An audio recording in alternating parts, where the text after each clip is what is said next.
बहुत समय पहले की बात है। एक राजा को उपहार में किसी ने बाज के 2 बच्चे भेंट किए। वे बड़ी ही अच्छी नस्ल के थे और राजा ने कभी इससे पहले इतने शानदार बाज नहीं देखे थे। राजा ने उनकी देखभाल के लिए एक अनुभवी आदमी को नियुक्त कर दिया। जब कुछ महीने बीत गए तो राजा ने बाजों को देखने का मन बनाया और उस जगह पहुंच गए जहां उन्हें पाला जा रहा था। राजा ने देखा कि दोनों बाज काफी बड़े हो चुके थे और अब पहले से भी शानदार लग रहे थे।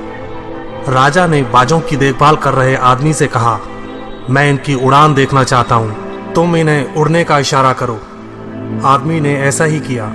इशारा मिलते ही दोनों बाज उड़ान भरने लगे, पर जहां एक बाज आसमान की ऊंचाइयों को छू रहा था, वहीं दूसरा कुछ ऊपर जाकर उसी डाल पर आकर बैठ गया जिससे वो उड़ा था। ये देख राजा को कुछ अजीब लगा। क्या बात है, जहां एक बाज इतनी अच्छी उड़ान भर रहा है, वहीं ये दूसरा बाज उड़ना ही नहीं चाह रहा। राजा ने सवाल किया, जी हुजूर, इस बाज के साथ शुरू से यही समस्या है, वो इस डाल को छोड़ता ही नहीं।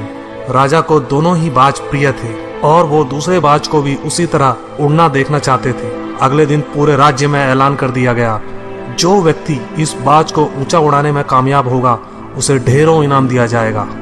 फिर क्या था, एक से एक विद्वान आए और बाज को उड़ाने का प्रयास करने लगे, पर हफ्तों बीत जाने के बाद भी बाज का वही हाल था।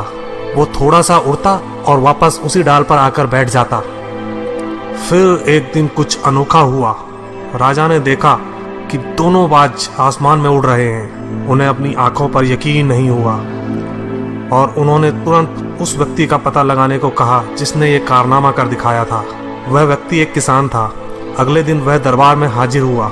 उसे इनाम में स्वर्ण मुद्राएं भेंट करने के बाद राजा ने कहा, मैं तुमसे प्रसन्न हूं, बस तुम इतना बताओ कि जो काम बड़े बड़े विद्वान नहीं कर पाए वो तुमने कैसे कर दिखाया। मालिक, मैं तो एक साधारण सा किसान हूं। मैं ज्ञान की ज्यादा बातें नहीं जानता। मैंने तो बस वो डाल काट दी जिस पर बैठने का बाज आदी हो चुका था, और जब वो डाल ही नहीं रही तो वो भी अपने साथी के साथ ऊपर उड़ने लगा।